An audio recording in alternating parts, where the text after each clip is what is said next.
can't shut the door on anything. Ryegrass and bifora are the ones that I really try and deal with more than anything else. FMC's got some good chemicals out that can help us control some of these, so it's important to work out how to make them work correctly, and so we've got them for a long time. If we take chemicals out of the mix of farming, the world produces less than half its food, and you decide which half doesn't get fed. It's a big issue. Things like Overwatch have really been a blessing, but in the long run, it's just trying to use the chemicals we've got to do a good job. Chemical trespass is a massive issue. It's very good to see the FMC have been proactive with these spray application workshops to make sure the growers are doing the best they can. Spraying is definitely a challenge all year round for us, so we have to really do as much as we can to limit the damage. A lot of my growers' paddocks definitely surround towns and also the coastal areas as well. A lot of products now are very visual, and also there's a lot of chat around the community. The growers are working really hard to do as much as they can. Old guy actually said to me yesterday, York Peninsula is like living on a jetty.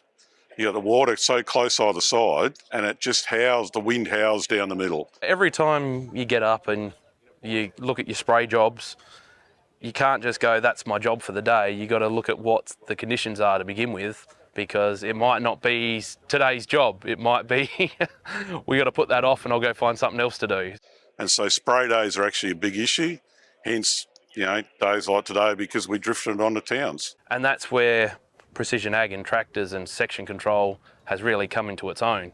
Spraying such a critical part of our operation, so the more we can learn about the right nozzles choice, the on-course wetter to help these spray drift issues, and it's in our best interest to do the right thing. Spraying is probably the most technologically advanced part of farming, and it's where we spend the most money. We've got to look at the chemicals we've got and what we're trying to do with them, make sure they're doing the job, and we've got them for a long time. There's so many restrictions on all sorts, we don't want to give them any excuses to shut things down. We've got different nozzles for different applications, like when we're talking herbicide, especially incorporated by sowing chemicals, like they showed here today, we want to hit the dirt.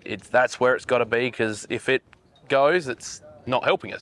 Oh, look, we've got the right size nozzle selection. But, obviously we can do more. Number one is just the boom setup, really important. Nozzle choice, obviously, larger, coarser droplets, water rates, and also, just getting that boom lower to the ground. We've got 25 centimetre spacings, and we can get our boom down nice and low, and, that sounded like a fairly good start. One of the big takeaways from today is realising the access we can get to weather stations. Information is going to be king, and we need to be on the front foot. We got our phones in our pockets all the time, guys are in the cab, so we can use weather stations and even, obviously the bomb and things like that to make more educated decisions. I came here today because I'm very interested to see what FMC and other bodies are doing regarding spray drift and how they're educating growers, and even what I can sort of take away as well from the workshop to see what is, current and modern scientific wise for, droplet size, spray pressures and new nozzles on the market, and even seeing their new drift reduction agent as well was interesting to see as well.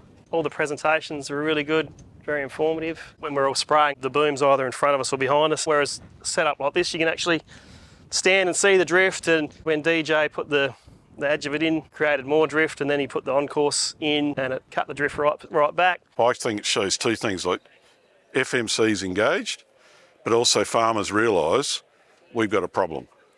And unless we get on the front foot with this, we're going to have an even bigger problem. I think to actually have something come to our local town and get as many growers here as we can is, FMC have done a great job, and it's really good to see that the support that's been here today and everyone getting around it. Just to have these experts in that are dealing with it all the time, and figuring out nozzle sizes and spray rates and what products do what. You always learn something when you come to these shows. It's good to see that what we're doing and what we've sort of gained from general knowledge and working on the farm is where we should be going. So you sort of just keep building on your knowledge, and it makes us feel more confident with when we go out there and spray that it's going to be where we think it is. There's a lot of unknown when it comes to spraying, so you want to do everything right.